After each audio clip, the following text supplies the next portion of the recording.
Assalamualaikum warahmatullahi wabarakatuh. Bismillahirrahmanirrahim.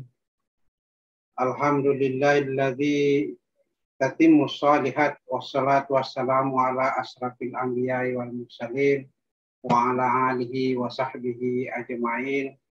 Asyhadu an la ilaha illallah wa asyhadu anna Muhammadar Rasulullah. Allahumma salli ala sayyidina Muhammad wa ala alihi sayyidina Muhammad. Yang terhormat, alhamdulillah pemateri sudah hadir bersama kita pada kuliah umum Ramadan 1442 Hijriah. Al-Ustaz Dr. Haji Taqiyuddin Qadir SH MH. Beliau adalah alumni pesantren Dede Ujulara, kuliah Fakultas Hukum UMI, sarjana muda, kuliah Fakultas Hukum Unhas, pernah mengajar di Fakultas Hukum UMI dan pernah mengajar sebagai dosen di Fakultas Hukum Universitas 45 Bosowa. Hijrah ke Jakarta tahun 1997, pernah aktif sebagai praktisi hukum dan konsultan hukum bidang hukum bisnis.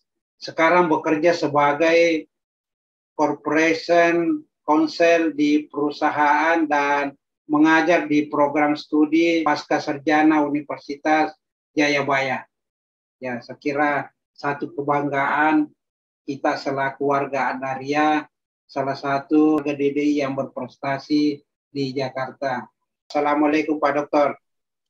Waalaikumsalam warahmatullahi wabarakatuh. Al-an faliyatafaddal maskura. Assalamualaikum warahmatullahi wabarakatuh. Alhamdulillahirabbil alamin. Wassalatu wassalamu ala asyrafil mursalin sayyidina Muhammadin wa ala alihi wa sahbihi ajma'in. Amma ba'd. Alhamdulillah, bapak-bapak, ibu-ibu, guru-guru kita sekalian, senior-senior maupun junior-junior Adaria. Alhamdulillah pada kesempatan ini kita sempat berkumpul walaupun secara virtual di majelis yang insya Allah diberkahi oleh Allah Subhanahu wa taala ini untuk menunaikan satu keperluan hajatan yang bermanfaat untuk berbagi sesuai dengan judul yang telah ditetapkan. Ya. Adapun judul yang diberikan kepada saya adalah menyelami prinsip-prinsip hukum dalam kemajuan dalam era kemajuan teknologi. Ya. Judul ini sebenarnya terlalu umum ya, terlalu deskriptif ya. Tapi insya Allah judul ini memang sifatnya adalah kompromisti saya dengan Pak Ustadz Muntaha ya. Sebelumnya diberikan judul kepada saya terlalu berat buat saya ya. Melampaui kapasitas saya. Disiplin ilmu saya sebenarnya adalah hukum perusahaan, hukum bisnis. Ya. Oleh karena itu saya akan mengadaptasi judul ini ya, supaya tidak terlalu bersifat teknis, tapi juga tidak terlalu bersifat umum ya. Sebab kita semua diingatkan bahwa setiap materi dalam diskusi atau dalam kajian ini sedapat mungkin berkaitan atau dikaitkan dengan tema sentral kita yaitu tentang wasatiyah ya. Dan juga sedapat mungkin dikaitkan dengan hal-hal penting yang juga tidak lepas dari misi Darud Dawah wal Irsyad ya. Jadi ada hukum yang bersifat hard law, ada yang soft law ya. Hard law itu adalah sesuatu yang ditegakkan oleh pemerintah ya, bisa dipaksakan oleh pemerintah. Sedangkan soft law adalah hukum yang meskipun sebenarnya adalah positif, berlaku setiap hari, kita lakukan setiap hari, tapi tidak bisa tidak dipaksakan oleh negara keberlakuannya. Nah, kaitannya hukum dan prinsip-prinsip wasatiyah ini tentu sangat berkaitan sekali ya. Kalau kita mau melihat dari sisi pengertian kata saja, wasatiyah itu adalah tengah ya, satu akar kata dengan wasit itu. Wasit itu adalah istilah lain dari hakim ya, yaitu orang yang menjunjung tinggi keadilan dalam menerapkan hukum. Nah, oleh karena itu dalam uraian lebih lanjut, saya ingin melihat soal bagaimana melihat prinsip-prinsip hukum yang ada, lalu mengaitkan nanti dengan dengan kemajuan yang ada. Sebab hukum dan kemajuan masyarakat ini nggak bisa kita lepaskan, sebab hukum itu berubah sesuai dengan perkembangan masyarakat. Ya. Al-ahkam tatagayyaru bitaghyiri zaman wal makan wal ahwal. Jadi hukum mengikuti. Nah, di situ kaitannya dengan teknologi. Nah, kaitannya dengan wasatiyah, saya ingin menjadikan maqasid syariah ya sebagai suatu entry point, sebagai jalan masuk untuk uraian ini ya. Dengan maqasid syariah maka hal itu akan dapat kita melihat bagaimana melihat kaitan prinsip-prinsip hukum ini dengan prinsip wasatiyah ya. Seperti kita pernah dengarkan, Guru juga menjelaskan bahwa wasatiyah ini sebenarnya bukan sesuatu target yang ingin dicapai, tapi merupakan suatu sifat yang built-in dengan umat ini ya. Jadi kalau ada suatu suatu ajaran atau apapun dari Islam yang mengatasnamakan Islam yang tidak bersifat wasatiyah, nah itu adalah sebenarnya deviasi. Ya, mainstreamnya adalah wasatiyah itu. Nah, oleh karena itu supaya lebih fokus tentang hal itu, kaitannya itu, maka saya ingin mengaitkan dengan apa yang kita sebut prinsip Kuliatul Khams itu ya, ada 5 prinsip pokok dalam maqasid syariah yang kita lihat bahwa syariah ini adalah pada dasarnya itu prinsip paling utamanya adalah memberikan perlindungan. Nah, prinsip utama adalah memberikan perlindungan. Apa yang menjadi unsur-unsur atau aspek-aspek fokus perlindungan di dalam syariah itu? Yang pertama adalah melindungi agama. Jadi syariah ini bertujuan melindungi agama. Nah, mungkin dalam kaitan inilah lahir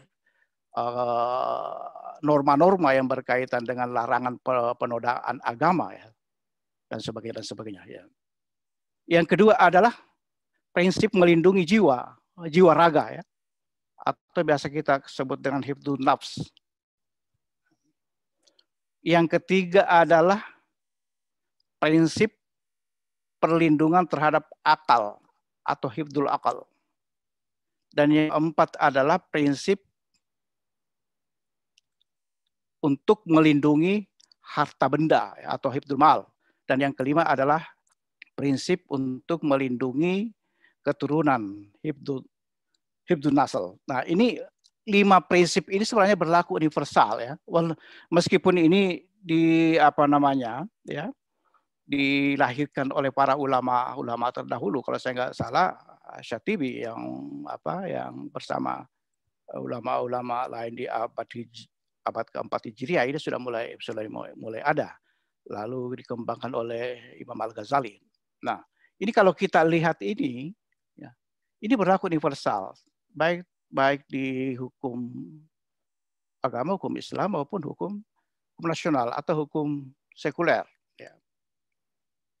Nah, bagaimana menguraikan tentang hifdzuddin, ya, melindungi atau menjaga ajaran agama ya. Nah, inilah yang memberikan suatu inspirasi kenapa kita harus melakukan dakwah ya. Sebab itu adalah mempertahankan nilai-nilai agama ya. Dan termasuk mengapa ada ajaran tentang jihad. Ya, itu juga adalah dalam rangka melindungi agama. Ya. Nah, bagaimana bagaimana kaitannya dengan wasatiyah di sini? Nah, di sini wasatiyah di sini adalah memberikan suatu panduan, ya, panduan bahwa suatu tafsir, misalnya tafsir atas jihad itu tidak boleh melenceng, ya, harus sinkron dengan prinsip-prinsip yang lain untuk melakukan prinsip melindungi jiwa raga ini. Dan sedikit kalau kita lihat mengesampingkan prinsip yang pertama tadi itu, khususnya dalam ya, orang melakukan lockdown itu karena dalam rangka melindungi jiwa raga. Kita pakai masker, kita meregangkan saf itu juga adalah dalam rangka hifdzun nafs. Sekali lagi pertanyaannya, mana yang lebih utama, memelihara agama atau memelihara atau menjaga jiwa? Mungkin kita bisa lihat bagaimana konteksnya, ya, karena 5 prinsip inilah yang disebut sebagai prinsip pokok atau ad-daruriyat, ya, larangan, ya, pembunuhan. Lahirnya larangan pembunuhan, ya, kita sudah tahu semua ayat-ayat yang berkaitan dengan larangan pembunuhan, ya, begitu berharganya jiwa manusia sehingga tidak bisa ada pembunuhan, ya, selain apa yang dilakukan dalam rangka membela agama, ya. Membela agama tidak identik dengan membela paham tentang agama. Itu dua hal yang berpisah, ya. Yang ketiga adalah hifdzul aql.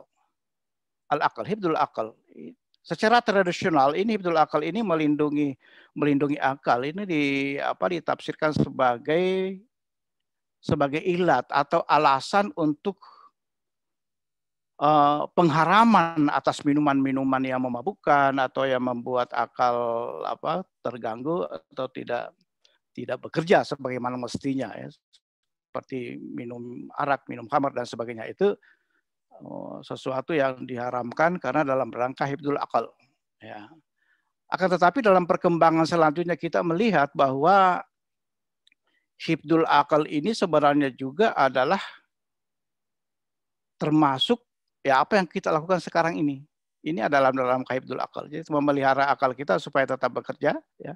Kita tetap belajar, kita tetap sharing, kita tetap diskusi, kita mengupdate akal kita dengan informasi-informasi, itu juga merupakan suatu rangkaian dari hifdzul aql, termasuk melakukan intellectual exercise dan sebagainya. Dan yang keempat adalah hifdzul mal, ya. Hifdzul mal ini seperti kita ketahui adalah bagaimana syariah melindungi harta benda, ya, harta benda.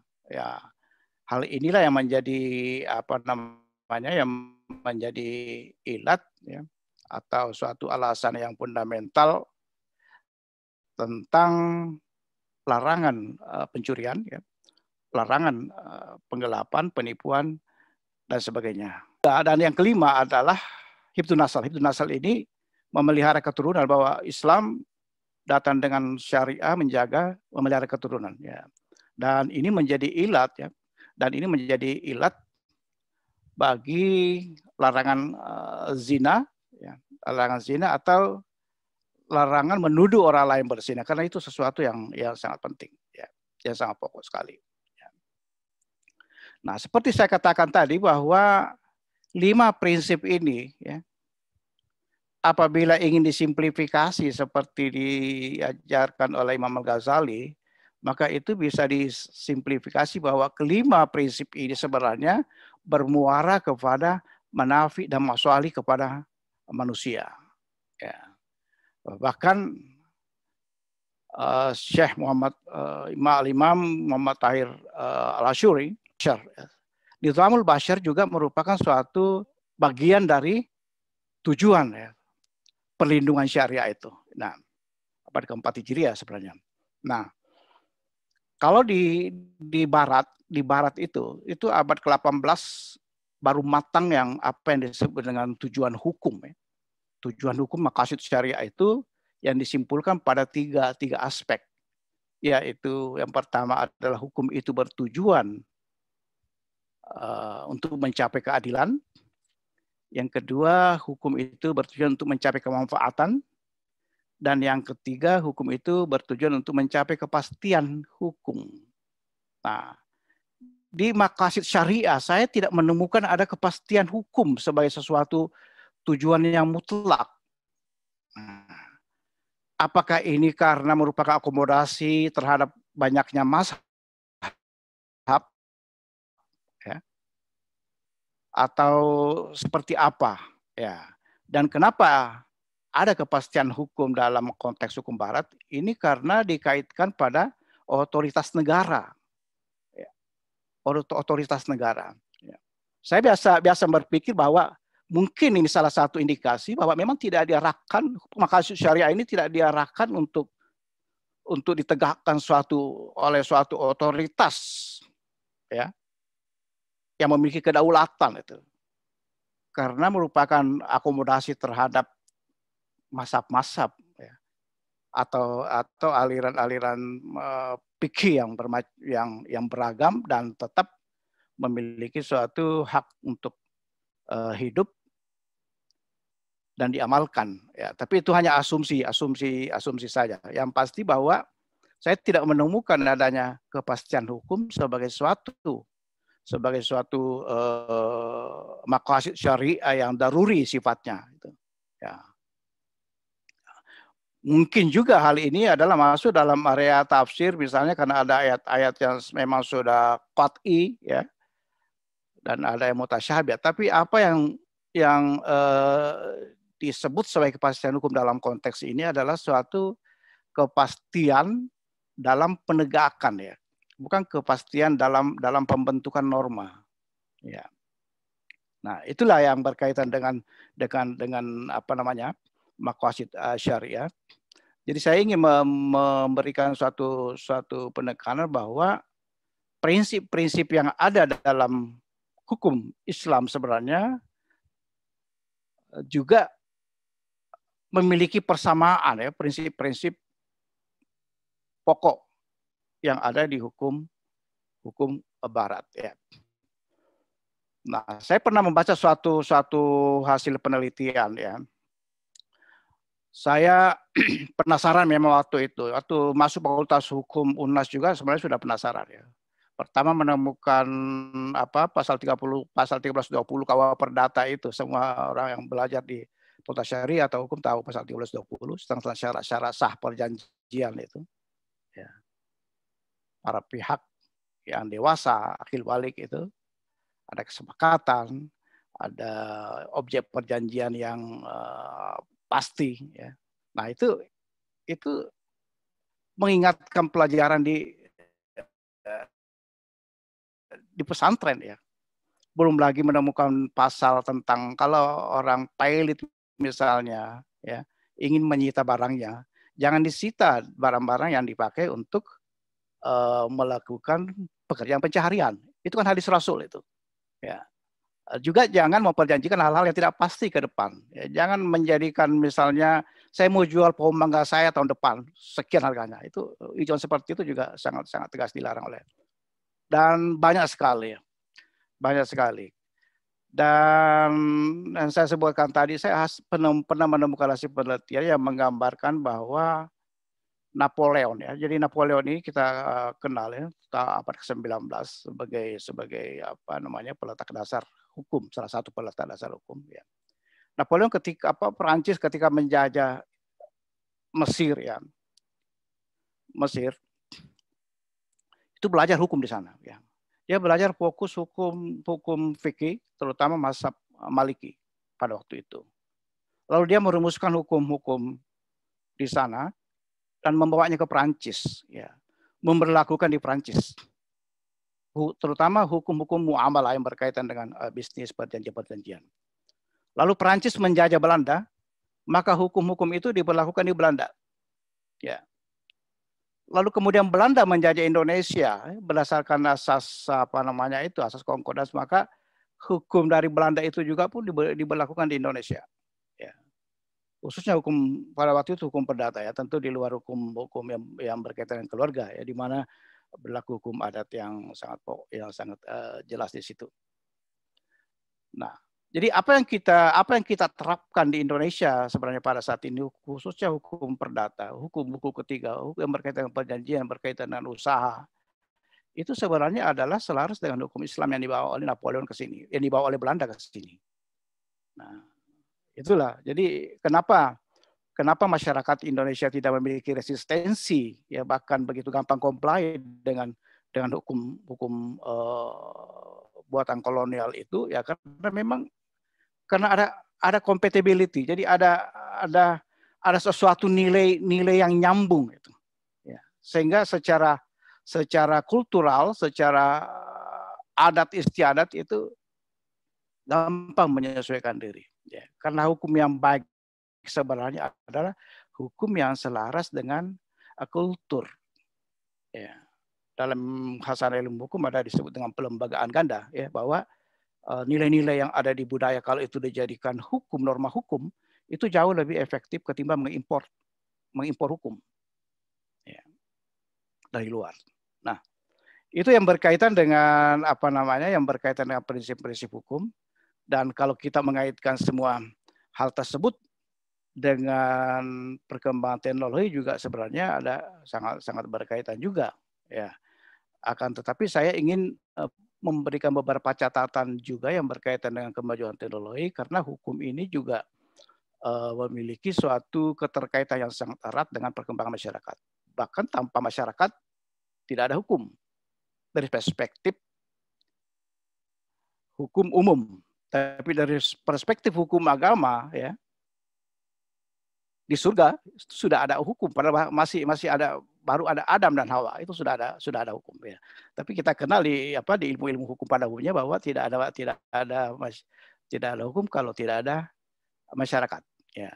Bahkan kadang ada masyarakat, ya, sebaliknya juga kadang belum ada hukum. Kalau dalam sejarah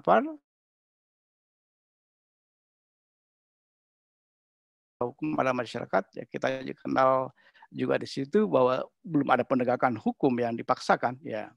Wa ma kunna mu'adzibin hatta nab'atsa rasula, ya. Kami tidak akan menyiksa suatu kaum sebelum ada nabi yang mengirimkan hukum, mengirimkan risalah. Dan ini menjadi suatu sumber asas legalitas sebenarnya dalam hukum pidana, bahwa seseorang tidak bisa dihukum kecuali setelah ada hukum yang mengaturnya terlebih dahulu.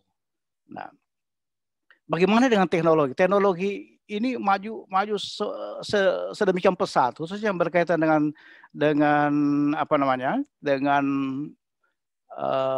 teknologi informasi, khususnya, ya, atau biasa kita istilahkan dengan era digitalisasi, ya. Itu tanpa kita sadari banyak perubahan-perubahan yang dilahirkan, baik perubahan yang bersifat norma hukum maupun perubahan pada kebiasaan atau pola-pola perilaku, ya. Awal-awal misalnya Pak Ustaz jamaah virtual, ijtima virtual. Nah, ini tanpa kita sadari bahwa kita ada pergeseran tentang makna ijtima, ya, makna jamaah, ya, makna pertemuan. Kalau selama ini kita menganggap atau kita menafsirkan yang namanya pertemuan atau ijtima itu adalah kita berkumpul pada satu tempat dan waktu yang bersamaan. Nah, sekarang dengan adanya kemajuan teknologi ini, unsur tempat tidak menjadi syarat untuk bertemu lagi. Ya, itu salah satu. Nah, ada pengaruhnya terhadap hukum juga ada. Besar pengaruhnya, misalnya gini. Kalau kita melakukan suatu transaksi, melakukan suatu perjanjian, satu di Indonesia, satu di Malaysia misalnya, jadi ada dua negara, ada dua teritori, ada dua sistem hukum. Nah, ada asas, ada prinsip umum yang berlaku, misalnya salah satunya adalah lex locus contractus atau lex loci contractus, bahwa hukum yang berlaku itu adalah hukum di mana perjanjian itu dibuat. Nah, sementara satu orang di Indonesia, satu di Malaysia, itu nggak bisa tidak jelas lagi hukum itu, perjanjian itu dibuat di mana, itulah. Karena masing-masing pihak. Ya, itu contoh yang sederhana. Nah, apalagi kalau kita kait dengan apa yang disebut dengan artificial intelligence ya. Ini ada apa namanya yang kita sebut sebagai kecerdasan buatan, kecerdasan buatan. Jadi salah satu-satunya produk manusia yang memiliki kecerdasan adalah artificial intelligence. Ya. Artificial intelligence ini bentuknya bisa sama sekali tidak kelihatan, bisa juga dalam bentuk robot ya. Ada fisik. Nah, ini prinsip dasarnya ini adalah dibuat oleh Al-Khawarizm sebenarnya itu, yang Al-Jabar itu yang prinsip yang menciptakan oleh Al-Khawarizm. Lalu di barat disebut algoritma, maka lahirlah algoritma. Ya. Tapi di Timur Tengah juga tidak dikembalikan menjadi Al-Khawarizm, tapi diikutin lagi sebagai algoritma. Ya, padahal ini adalah diciptakan dasarnya oleh apa? Algoritma, Al-Khawarizm algoritma. Nah, pengaruhnya sangat luar biasa ini, sangat luar biasa soal algoritma ini karena menciptakan suatu kecerdasan buatan dan dipercaya bahwa satu-satunya produk manusia sekarang ini adalah yang bisa berpikir sendiri, ya, itu adalah artificial intelligence. Nah, ini pengaruhnya apa terhadap misalnya pendidikan juga besar, misalnya bagaimana tahun 20 atau 20-30 tahun yang akan datang ya. Anak yang lahir hari ini berarti tahun 2050 sudah berumur 30 tahun. Ya. Kita lihat sekarang misalnya ijtima atau perkumpulan kita tidak lagi terikat oleh tempat. Nah, kita harus pikir bagaimana ke depan, apakah model halaqah pesantren itu nanti masih relevan atau tidak ya. Perkembangan selanjutnya. Kalau ini masih awal-awal, sekarang ini masih awal-awal. Ya. Tak perlu memikirkan ya ke depan seperti apa itu. Ya. Kemudian apa kajian-kajian kita ini juga harus mengalami adaptasi. Ya. Ada buku namanya The Death of Expertise ya, yang menggambarkan suatu waktu akan matinya kecerdasan itu. Artinya matinya keahlian ya. Kenapa mati keahlian ya? Karena begitu gampang orang menemukan data sekarang ya. Copy paste.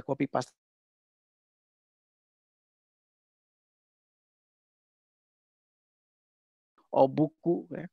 Buku pun ditulis bertahun-tahun, lalu kita baca, dianalisis ya, dan sebagainya. Untuk mencari satu solusi atas masalah misalnya. Sekarang dengan satu kali klik ada. Ya. Tapi orang tidak menjadi ahli, ya, tidak menjadi pakar, tapi bisa mendapatkan solusi. Nah, itu yang dimaksud dengan the death of expertise ya. Nah, itu bisa kita anggap sebagai suatu ancaman sebenarnya kepada masa depan manusia ya. Humanity ya. Dibanding dengan masa-masa lalu ya. Orang sekarang banyak bertanya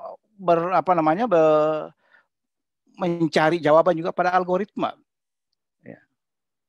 Kita lihat di medsos, media sosial itu ya.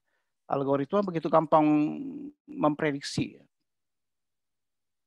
Kita akan menjadi apa 30 tahun yang akan datang itu bisa dijawab oleh mereka karena setiap saat mengumpulkan data. Ya. Saat sekarang pun dia akan mencatat apa yang kita omongkan, mencatat apa yang kita lakukan, dan itu ia akan menganalisis lalu membuat kesimpulan-kesimpulan. Nah, ke depan tidak, kalau selama ini kita dalam ilmu tasawuf kita belajar tentang istabti qalbak, minta fatwa kepada hati nurani ya. Ke depan orang digiring untuk istabti algoritma. Ya, minta fatwa kepada algoritma. Nah, ini sangat perlu untuk kita antisipasi ke depan ya. Saya pikir itu Pak Ustaz Muntaha yang saya sampaikan pada kesempatan ini. Mohon maaf atas segala kekurangan. Wassalamualaikum warahmatullahi wabarakatuh. Waalaikumsalam warahmatullahi wabarakatuh. Terima kasih kepada Pak Dr. Taqiyuddin atas pemaparan materinya. Tadi kita sudah dengar beberapa prinsip-prinsip hukum dalam menyelami era kemajuan teknologi. Tapi kegiatan-kegiatan muktamar ya mungkin saja ada warga Adari yang tidak siap atau menganggap ketika kegiatan muktamar itu menurut dia hukumnya tidak sah kalau tidak bertatap muka atau tidak secara offline seperti yang biasa-biasa dilakukan. Tapi di sisi lain kegiatan ini bisa lebih efisien kalau dilakukan secara daring atau online. Nah, menurut Pak Dokter bagaimana ini ke depannya?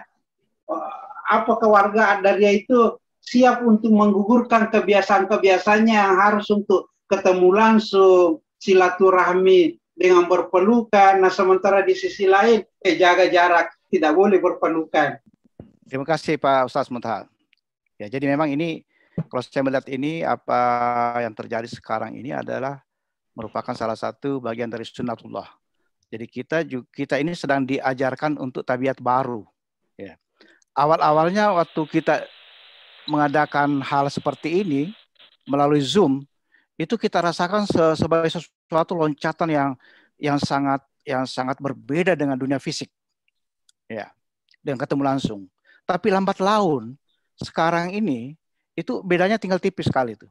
Bertemu langsung dengan berbicara seperti sekarang ini virtual sebagai makhluk virtual ini, itu kita merasakan itu jarak itu sudah tidak begitu berbeda lagi. Karena tabiat kita tumbuh, ya, pembiasaan tumbuh.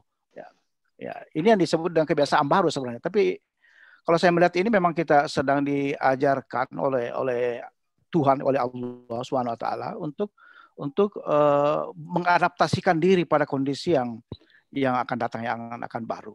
Ya, tentu seperti misalnya bersalaman, berjabat tangan atau saling memperlihatkan senyum, ya memang itu mengalami suatu permasalahan tersendiri ya dari sisi pengutamaan berjabat tangan, menggugurkan dosa, melimpahkan senyum yang terbuka itu adalah sebuah sedekah, ya. Tapi hal ini sebenarnya, kejadian ini sebenarnya sudah ditampung oleh kaidah-kaidah usul fikih juga kan. Ya. Darul mafasi di muka demun alajabil masali, ad-daruratu tubihul madurat. Ya, sebenarnya sudah tertampung. Tinggal kita sebagai manusia, sebagai makhluk ini, sebagai homo sapiens, homo deus, untuk menjadi homo virtualis. Ya. Artinya bisa hidup. Nah, ini kan sebenarnya dunia kemalaikatan yang kita lakukan ini adalah dunia kemalaikatan, ya. Tidak berada di dunia fisik, ya. Dan ini kita diajarkan pelan-pelan. Dulu kita berkomunikasi lewat telepon, itu masih ada kabel tuh. Ya. Lalu pelan-pelan tidak menggunakan kabel lagi. Sekarang kita berkomunikasi saling melihat gambar. Dan kita bisa ukur diri kita sekarang sebenarnya. Setiap berapa menit kita kembali ke handphone. Apakah sampai 15 menit atau 1 jam atau setiap saat. Kita sudah tergantung. Dunia kita sudah bagian dari situ. Transaksi bank kita tidak antri lagi di bank, ya. Kita bisa menggunakan handphone dan segala macam. Jadi ini memang kita digiring oleh suatu tabiat baru, ya, melalui teknologi, dan itu memang kita harus siap, ya. Soal kaitannya dengan muktamar, ya itu tergantung kesepakatan saja, ya. Dalam dunia perusahaan memang juga sudah lama, sudah puluhan tahun sudah ada namanya rapat umum pemegang saham melalui telekonferensi. Ya. Saya waktu masih kerja di perusahaan asing namanya webinar tahun 2000, ya sebelum 2010 kita sudah lakukan seperti ini, tapi masih sangat terbatas. Nah, tapi sudah kelihatan seperti ini, sudah video. Itu. Dan saya pikir ya para alumni, para warga DDI kita harus siap, ya. Soal nanti bagaimana model muktamar, apakah fully fisik atau sebagian fisik tapi dimungkinkan juga ada online, atau semuanya virtual, ya. Tentu tergantung pada kondisi dan situasi yang akan kita hadapi. Yang pasti bahwa kita harus siap menghadapi situasi ini, ya. Demikian Pak Ustadz Muntaha.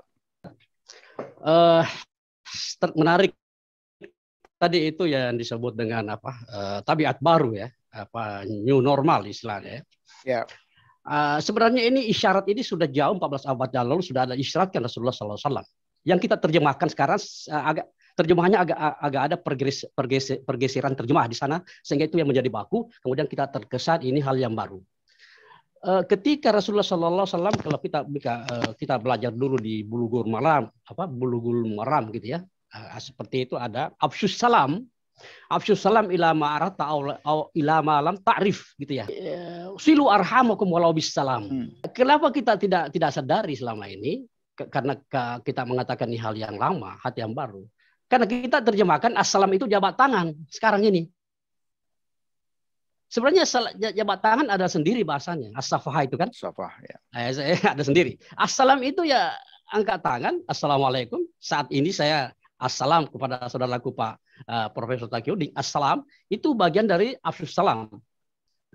Ilama arafta. Tentu saya tahu kan. Ilama lam ta'rif ya tentu visual di sini agak jauh, banyak sekali. Orang melihat kita nanti di YouTube atau di mana, itu kepada orang yang tidak kenal kita harus memberi kata-kata perdamaian itu sendiri.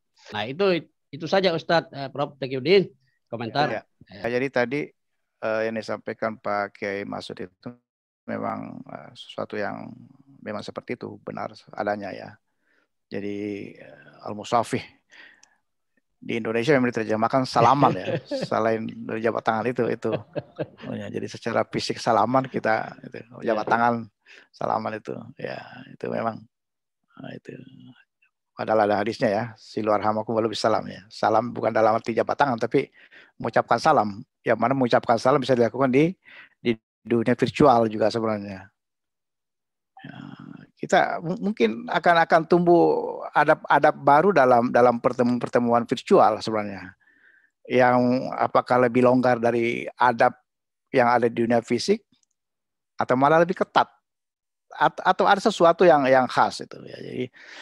Jadi memang tabiat baru ya, saya istilahkan dengan tabiat baru akan muncul ya. Dari mana tabiat ini kalau kita sudah terbiasa, sudah mendarah daging, kan itu yang disebut sebagai akhlak oleh Imam Al-Ghazali itu. Sudah tertanam dalam darah kita, tabiat-tabiat dalam darah kita, ya. Sudah tidak sadar lagi bahwa ini adalah hal yang saya adaptasikan, tapi sudah melekat. Nah itulah disebut akhlak. Tidak berpikir lagi. Kalau masih berpikir saya akan melakukan ini, itu belum menjadi akhlak itu. Ya. Sama kalau kita naik kendaraan dari rumah ke kantor. Kalau masih mikirin jalan mana itu belum akhlak. Tapi kalau sudah dari rumah udah start jalan tiba di kantor, kita nggak mikir lagi itu. Berarti itu udah hafal, nggak mikir lagi itu. Nah, dalam dunia virtual ini kan kita selalu khawatir soal personal data protection ya. Seolah-olah kita selalu khawatir ini data pribadi saya ini akan tercatat semua oleh Google, diketahui semua oleh Google itu. Terbukti kalau kita pernah search sesuatu produk, maka besoknya akan datang iklan-iklan terhadap akun kita itu, menawarkan ini, karena dia tahu itu. Nah, jadi di satu sisi kita khawatir tentang itu, tapi di sisi lain adalah dalam dunia virtual ini orang ingin menonjol itu. Budaya selfie. Jadi kita ingin mengambil manfaat dari itu menonjolkan diri. Jadi sebagai suatu hal yang paradoks sebenarnya. Di satu sisi takut diketahui, di sisi lain ingin diketahui gitu. Di satu hal yang kontradiktif. Saya pikir itu salah satu ciri dunia baru itu, dunia ini yang perlu kita adaptasikan. Nah, celakanya hukum juga gelagapan menghadapi situasi ini kan. Kalau kita lihat definisi tentang hoax itu kan repot sendiri sampai harus mengadaptasi diri jadi ya hoax ya. Yang tadinya berbohong itu kan sebenarnya bukan perbuatan hukum. Berbohong itu adalah ya salah menurut agama, salah secara moral, tapi hukum bagaimana menghukum orang berbohong? Nanti dihukum setelah kebohongan itu merugikan orang lain, itu baru menimbul masalah. Itu masuk dalam penipuan atau apa. Tapi kalau berbohong saja nggak ada efek, itu ya misalnya saya dari Makassar kemarin, saya misalnya bohong begitu, itu nggak ada hukumnya. Ya. Tapi kalau itu menyebabkan orang lain tersesat, itu baru. Nah, dalam dunia virtual nggak begitu. Begitu hoax, namanya hoax itu udah berbahaya ya, berbahaya karena setiap apa yang kita ungkapkan ini kadang kita sadar itu berimplikasi kepada kepentingan orang lain atau berimplikasi kepada kepentingan publik ya. Jadi kalau kita identifikasi seluruh aspek-aspek yang terkait dengan dunia baru ini, saya pikir banyak ya. Ya jadi gini. Jadi COVID ini sebenarnya hanya memicu. Tahun 2010 itu sudah beberapa perusahaan sebenarnya itu sudah memberlakukan WFH 1 hari 1 minggu. Ya. Bekerja melalui virtual seperti ini. Ya, cuma memang intensitasnya setelah COVID datang, maka lahirlah provider-provider yang seperti Zoom ini menawarkan ini segala macam ini. Ya, kalau yang tadinya itu difasilitasi oleh perusahaan sendiri dan itu sangat mahal. Ya, ada channel-channel tersendiri. Itu. Ya. Jadi banyak orang sebenarnya sebelum ada COVID itu sudah melakukan hal-hal yang kita sudah lakukan ini. Tapi dengan adanya kondisi COVID itu memaksa itu. Jadi saya katakan tadi itu adalah bagian dari sunnatullah. Tuhan sudah menyiapkan kita itu. Sudah menyiapkan bahwa kalau ini nanti terjadi ini masih bisa kau kerja lewat ini. Sudah ada jaringan-jaringan. Jadi tidak terputus sama sekali. Itu tadi walau bisalam itu tadi. Iya, walaupun misalnya banyak hal-hal yang bersifat tahsiniat itu, hal-hal keutamaan kebaikan kita tinggalkan. Tapi hal yang daruri kita tidak tinggalkan. Ya, kita tidak tinggalkan sholat jamaah, tapi kita tinggalkan shaf yang rapat. Ya, jadi itu anunya ya. Itu dalam ibadah, apalagi kalau dalam hal muamalah itu lebih itu lagi. Jadi memang ada pengaruh bahwa adanya COVID-19 ini mendrive sesuatu berjalan sangat cepat karena orang nggak ada punya alternatif lagi untuk selain bekerja di rumah, ada lockdown dan sebagainya. Jadi 4.0 kalau kita bicara 4.0 dalam bidang perbankan misalnya kan sudah lama juga disiapkan itu kan. Kalau dulu kita antri di loket itu, antri di customer service itu untuk ngurus menarik uang segala macam itu. Lalu disiap setelah itu ada lagi ATM itu. Setelah ada ATM, ada kartu, sekarang ada device. Ada handphone, kita bisa bertransaksi lewat handphone, membuka account juga handphone. Jadi memang sudah disiapkan, nggak perlu ke bank lagi. Bahkan selain bank, ada lagi namanya fintech, ya financial technology, yang menawarkan pinjaman menawarkan ini segala macam ini. Jadi kehidupan ini memang sudah dirancang sebagai suatu hal yang baru, sudah dipersiapkan secara sunnatullah itu. Ya, apapun namanya 4.0 atau apa, tapi inilah tahap-tahapan. Nah, itu kan bergerak dari 4.1, 4.2, 4.3 dan sekarang kita 4.4.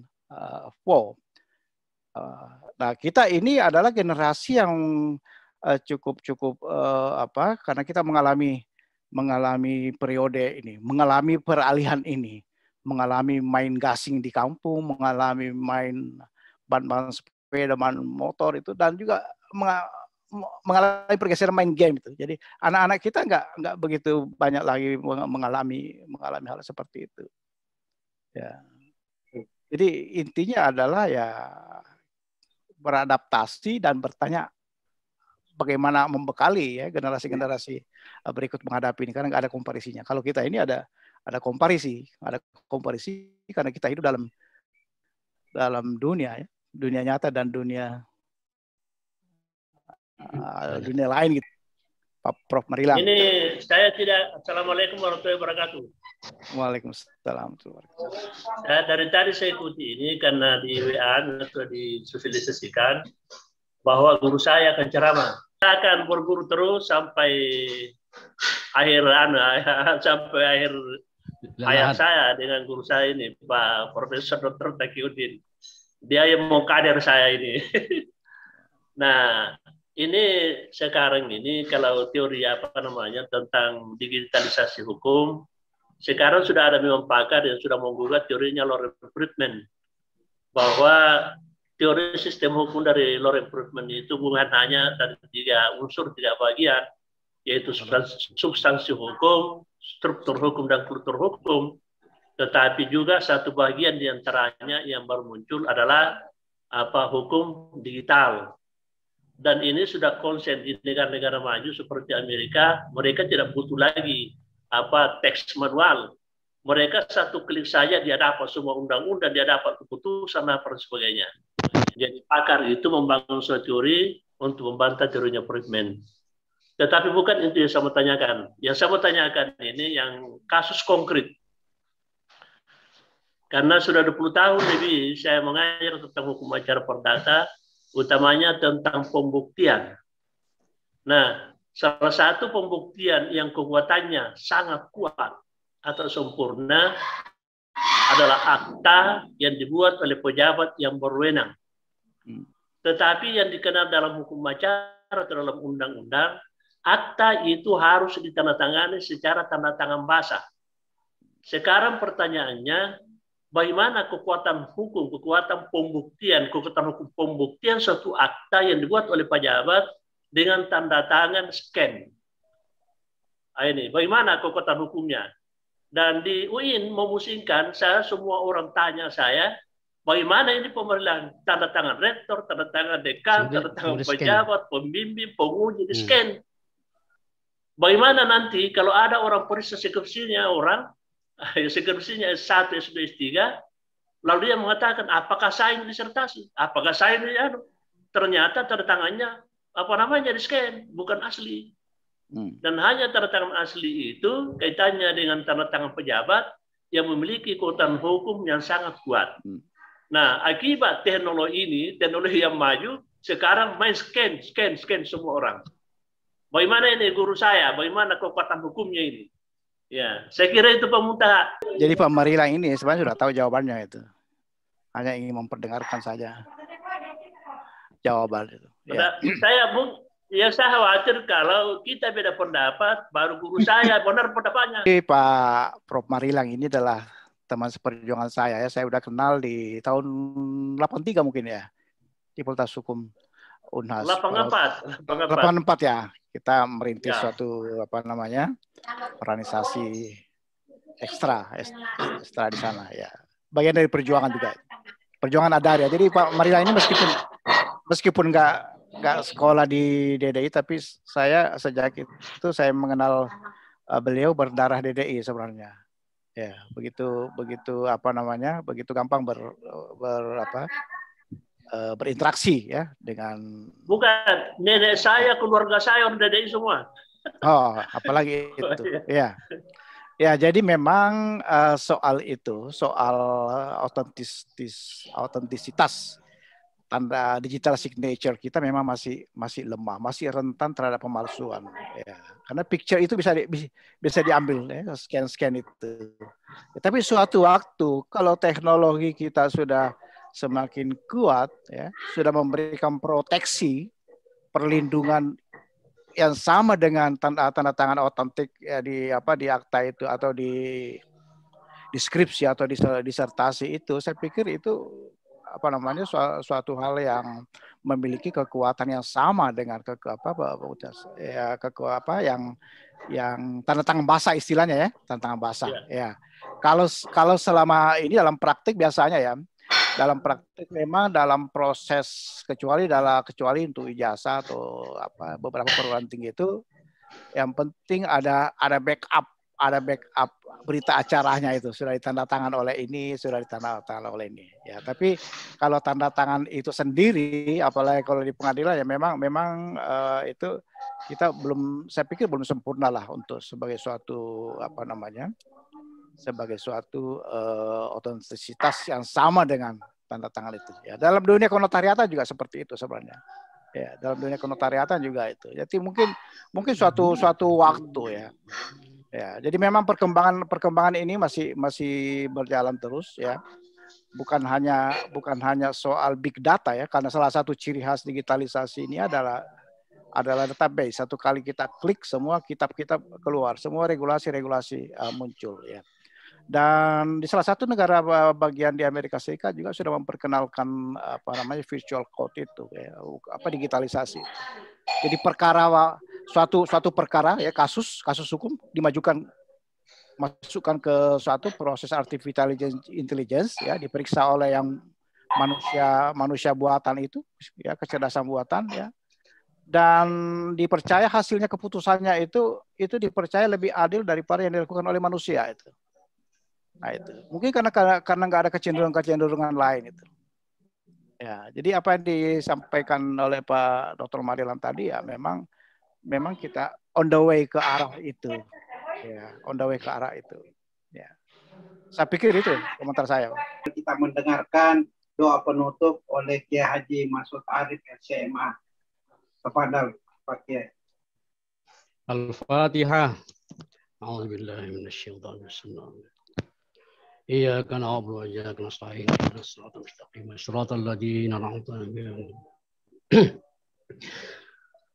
بسم الله الرحمن الرحيم الحمد لله رب العالمين حمدا يوافي نعمه ويكافئ مزيده يا ربنا لك الحمد كما ينبغي لجلال وجهك الكريم وعظيم سلطانك اللهم صل وسلم على سيدنا محمد وعلى آله وصحبه أجمعين لا إله إلا الله العظيم الحليم لا إله إلا الله رب العرش العظيم لا إله إلا الله رب السماوات ورب الأرض ورب العرش الكريم يا حي يا قيوم برحمتك نستغيث لا إله إلا أنت سبحانك إنا كنا من الظالمين اللهم إنا نسألك باسمك العظيم وبأسمائك الحسنى كلها ما علمنا منها وما لم نعلم أن ترزقنا علما نافعا ورزقا واسعا وشفاء من كل داء وسقم يا أكرم الأكرمين اللهم اجعل جمعية دار الدعوة والإرشاد جامعا مباركا وجامعة موفقة لتخريج العلماء القانتين والدعاة المتقين والمربين المخلصين واجعلها منارا عارفة للعلوم الإسلامية وقلعة معمورة للمعارف الثقافية ومصدرا أصيلا للشرع الدينية بمنهج أهل السنة والجماعة يا ذا الجلال والإكرام اللهم بارك لنا في أعمالنا بهذه الجمعية واجعل مؤسساتها التربوية والدعوية والاجتماعية في حفظك ورعايتك واتم جميع وظائفها فيها لنيل السعادة في الدنيا والآخرة وفقنا لصالح الأعمال وتمام مكارم الأخلاق وأصلح ذات بيننا ولا تجعل الدنيا أكبر همنا ولا مبلغ علم ولا تسلط علينا من لا يرحمنا يا أرحم الراحمين اللهم سدد وأيد دولة إندونيسيا كدولة مباركة في التقدم والسلام وسائر بلاد المسلمين يا حنان يا منان اللهم أكرمنا بلذة الإحكام بلذة الاحتكام إلى الحق والخير واجعلنا بقعة ميمونة وبلدة طيبة معمورة وجعل أهلها من المساكين المؤمنين آمرين بالمعروف ناهين عن المنكر مؤمنين بالله يا ذا الجلال والإكرام اللهم ربنا آتنا من لدنك رحمة وهيئ لنا من أمرنا رشدا ربنا آتنا في الدنيا حسنة وفي الآخرة حسنة وقنا عذاب النار وصلى اللهم على سيدنا محمد وعلى آله وصحبه وسلم وارزقنا كمال طاعة الله ظاهرا وباطنا في عافية وسلامة برحمتك يا أرحم الراحمين اللهم إنك عفو كريم تحب العفو فاعف عنا يا كريم الفاتحة أعوذ بالله من الشيطان الرجيم إياك نعبد وإياك نستعين Assalamualaikum warahmatullahi wabarakatuh.